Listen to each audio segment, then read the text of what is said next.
നമ്മൾ മനസ്സിലാക്കേണ്ടത് ഒരു രാഹുൽ മാങ്കൂട്ടം എന്ന് പറയുന്ന ഒരു വ്യക്തിക്ക് വേണ്ടി കോൺഗ്രസ് പാർട്ടിയെ നശിപ്പിക്കുന്ന ചില പ്രവണതയാണ്. ഈ ശബരിമല വിഷയം വന്നു.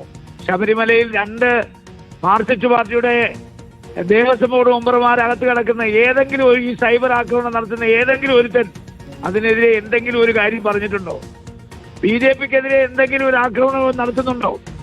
അപ്പോ കോൺഗ്രസിനകത്ത് വ്യക്തിത്വമുള്ള ആളുകളെ ഇത്തരം സൈബർ ആക്രമണത്തിലൂടെ കീഴ്പ്പെടുത്തി അവരുടെ വായടപ്പിക്കാനാണ് ഉദ്ദേശിക്കുന്നതെങ്കിൽ ഇനി കൂടുതൽ കാര്യങ്ങൾ ഞാൻ പറയാം, എന്നെ കൊണ്ട് പറയിപ്പിക്കരുത്. അതുകൊണ്ട് ഇവന്റെ സകല ചരിത്രവും എനിക്കറിയാവുന്ന ഒരാളാണ്.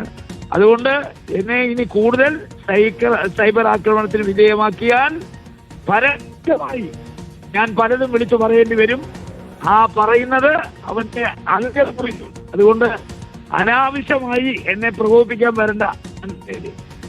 ശ്രീ രാജ്മോഹൻ ഉണ്ണിത്താൻ, ഇപ്പോൾ കെ സുധാകരൻ അനുയായികളാണ് ഇപ്പോൾ അങ്ങേക്കെതിരെ സൈബർ ആക്രമണം നടത്തുന്നത് എന്നതിന്റെ തെളിവുകളും ഇപ്പോൾ പുറത്തു വരികയാണ്.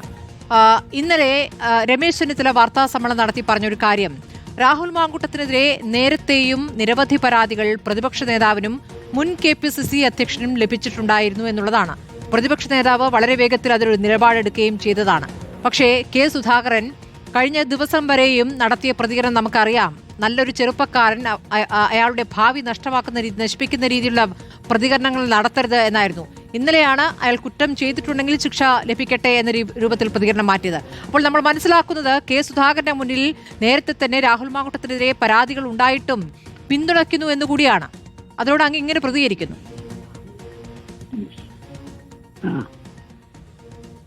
ഹലോ, പറഞ്ഞോളൂ ശ്രീ രാജ്മോഹൻ ഉണ്ണിത്താൻ. എന്താണ് സ്മൃതി? ഞാൻ പറഞ്ഞത് ശ്രീ രാജ്മോഹൻ ഉണ്ണിത്താൻ, നേരത്തെ രമേശ് ചെന്നിത്തല ഇന്നലെ ഒരു വാർത്താ സമ്മേളനം നടത്തി പറഞ്ഞ കാര്യം, രാഹുൽ മാങ്കൂട്ടത്തിനെതിരെ നേരത്തെയും ചില പരാതികൾ ലഭിച്ചിട്ടുണ്ടായിരുന്നു, പ്രതിപക്ഷ നേതാവിന് കിട്ടിയിട്ടുണ്ടായിരുന്നു, മുൻ KPCC അധ്യക്ഷനും കിട്ടിയിട്ടുണ്ടായിരുന്നു എന്നുള്ളതാണ്.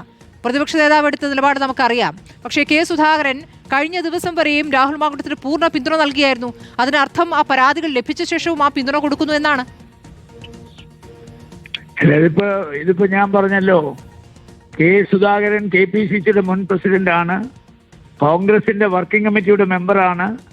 കോൺഗ്രസ് പാർലമെന്ററി പാർട്ടി പുറത്താക്കിയ ഒരാളുമായി വേദി പങ്കിടും എന്ന് അദ്ദേഹം പറഞ്ഞപ്പോഴാണ് ഞാൻ അദ്ദേഹത്തിനെതിരെ ഒരു കമന്റ് പാസ്സാക്കിയത്. ആ പാസ്സാക്കിയ കമന്റിൽ ഞാൻ അടിയുറച്ചു നിൽക്കുന്നു. ജീവിതത്തിൽ ഇന്നുവരെ ഞാൻ പറഞ്ഞിട്ടുള്ള ഒരു കാര്യവും ഞാൻ പിൻവലിച്ചിട്ടില്ല, മാറ്റി പറഞ്ഞിട്ടില്ല. ഈ മരിക്കുന്നവരെ എൻ്റെ നിലപാടിൽ ഞാൻ അടിയുറച്ചു നിൽക്കും, അതിലൊന്നും മാറ്റി പറയില്ല. പക്ഷെ ഒരു കാര്യം ഞാൻ പറയാം, ഈ പറഞ്ഞ രമേശ് ചെന്നിത്തല പറഞ്ഞ മുഴുവൻ കാര്യങ്ങളും അക്ഷരം പ്രതി ശരിയാണ്. അതുകൊണ്ട് ഇതൊരു കേസ് മാത്രമല്ല, ഒരുപാട് കേസുകളുണ്ട്. ആ കേസുകളെ കുറിച്ച് എല്ലാം അറിയാവുന്ന ഒരാളാണ് ഞാൻ. അതുകൊണ്ട് സൈബർ ആക്രമണം തുടർന്നാൽ പലരും പത്രസമ്മേളനം നടത്തി ഞാൻ പറയും. എനിക്ക് ആരെയും പേടിക്കേണ്ട കാര്യമില്ല. ഞാനൊരു ആക്രമണത്തിലും ഭയപ്പെടുന്ന ആളല്ല. കാരണം ഞാൻ രാഷ്ട്രീയം ഉപജീവനം ആക്കിയിട്ടില്ല, ഉദരപൂർണ്ണമാക്കിയിട്ടില്ല. അതുകൊണ്ട് രാഷ്ട്രീയം ഒരു ഉപജീവനം അല്ലെങ്കിൽ ഒരു തൊഴിലായിട്ട് ഞാൻ കാണുന്നില്ല. അതുകൊണ്ട് ഇന്ന് കയ്യിലുള്ള സകല സ്ഥാനങ്ങളും ത്യജിക്കേണ്ടി വന്നാലും പറഞ്ഞ കാര്യങ്ങൾ ഉറച്ചു നിൽക്കും. ഇനി കൂടുതൽ പറയിപ്പിക്കാനാണ് ഭാവമെങ്കിൽ പറഞ്ഞിരിക്കും. അങ്ങയുടെ മുന്നറിയിപ്പ് ആർക്ക് നേരെയാണ് ശ്രീ രാജ്മോഹൻ ഉണ്ണിത്താൻ? അത് ആർക്ക് നേരെയാണെന്നുള്ളത് എല്ലാവർക്കും മനസ്സിലാവുമല്ലോ. ആർക്ക് നേരെയാണെന്നുള്ളത് മനസ്സിലാക്കേണ്ടവർക്കെല്ലാം മനസ്സിലാകും. മനസ്സിലായില്ലയോ? അതായത് അങ്ങ് പറയുന്നതിൽ ഞാൻ മനസ്സിലാക്കുന്നത് ശ്രീ രാജ്മോഹൻ ഉണ്ണിത്താൻ, ഈ ആക്രമണങ്ങൾ ഒരു വെറും കേവലമായ സൈബർ വിങ് നടത്തുന്ന ആക്രമണമല്ല, മുഖമില്ലാത്ത വ്യാജ പേരുകളിൽ വരുന്ന സൈബർ ആക്രമണങ്ങളല്ല. അതിന് കൃത്യമായ നിർദ്ദേശം ഏതോ ഒരു കോണിൽ നിന്നുണ്ട്, അതിൽ വലിയ സ്വാധീനമുള്ള ചിലരുണ്ട് എന്നല്ലേ? ഞാൻ പറയാത്ത കാര്യങ്ങൾ സ്മൃതി പറയണ്ട. ഞാൻ പറഞ്ഞല്ലോ എനിക്കെതിരെ നടക്കുന്ന സൈബർ ആക്രമണമൊക്കെ വ്യാജ ഫേക്കിൽ നിന്നും വ്യാജ ഐഡിയിൽ നിന്നുമാണ്. ഇതിന്റെ എല്ലാം പിന്നിൽ ആരാണെന്നുള്ളത് എനിക്കറിയാം. അതുകൊണ്ട് നിങ്ങൾ വെറുതെ ദുർവ്യാഖ്യാനം ചെയ്തതിനെ വഷളാക്കണ്ട. ഞാൻ പറഞ്ഞല്ലോ, എനിക്ക് പറയാനുള്ളത് ഞാൻ കാലാകാലങ്ങൾ പറയുന്ന ആളാണ്. ഞാൻ ജീവിതത്തിൽ ഇന്നുവരെ ആരെയും ഭയപ്പെട്ടിട്ടില്ല, ഭയപ്പെടുത്തുമില്ല. അതുകൊണ്ട് ഇപ്പൊ രാഹുൽ മാങ്കൂട്ടത്തിനെതിരെ ഞാൻ പറഞ്ഞ കാര്യങ്ങളിൽ ഞാൻ അടിയുറച്ചു നിൽക്കുന്നു. ഇനിയും എന്നെ പ്രകോപിപ്പിക്കാനാണ് ഭാവമെങ്കിൽ പത്രസമ്മേളനം നടത്തി ബാക്കി കാര്യങ്ങൾ കൂടി ഞാൻ പറയും. എനിക്ക് അതിനകത്തൊന്നും ആരെയും പേടിക്കേണ്ട കാര്യമില്ല. കാരണം ഇന്ന് കയ്യിലുള്ള സകല സ്ഥാനങ്ങളും പോയാലും എനിക്കൊരു പ്രശ്നമില്ല.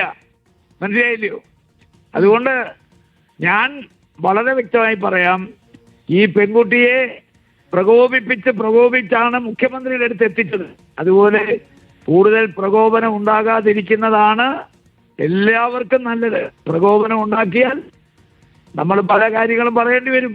സൈബർ ആക്രമണം തുടർന്നാൽ നമ്മൾ പത്രസമ്മേളനം നടത്തി പല കാര്യങ്ങളും പറഞ്ഞിരിക്കും. എനിക്ക് യാതൊരു തർക്കവുമില്ല. അതിനൊന്നും എനിക്ക് ആരെയും പേടിക്കേണ്ട കാര്യമില്ല. കാരണം എന്നെ ആക്രമിക്കുന്നത് മാർക്സിസ്റ്റുകാരല്ല, എന്നെ ആക്രമിക്കുന്നത് BJPക്കാരല്ല. ഇത്രയും വലിയ പാരമ്പര്യമുള്ള പൈതൃകമുള്ള കോൺഗ്രസ് പാർട്ടിക്ക് വേണ്ടി ഇപ്പോൾ സോളാർ കേസൊക്കെ വന്നപ്പോൾ രാജ്മോഹൻ ഉണ്ണിത്താൻ മാത്രമേ ഉണ്ടായിരുന്നുള്ളൂ കോൺഗ്രസിന്റെ മുഖം രക്ഷിക്കാൻ, പ്രതിച്ഛായ നഷ്ടപ്പെടാതിരിക്കാൻ. അന്ന് ആ വിഴുപ്പ് ഭാണ്ഡം മുഴുവൻ ഞാൻ ഒറ്റയ്ക്കാണ് ചുമന്നത്. അതുകൊണ്ട് എനിക്കറിയാം എന്ത് ചെയ്യണമെന്ന്. അതുകൊണ്ടാണ് ഞാൻ പറഞ്ഞത്, കൂടുതൽ പ്രകോപനം ഉണ്ടാക്കിയാൽ പല കാര്യങ്ങളും എനിക്ക് പറയേണ്ടി വരും. മനസ്സിലായല്ലോ?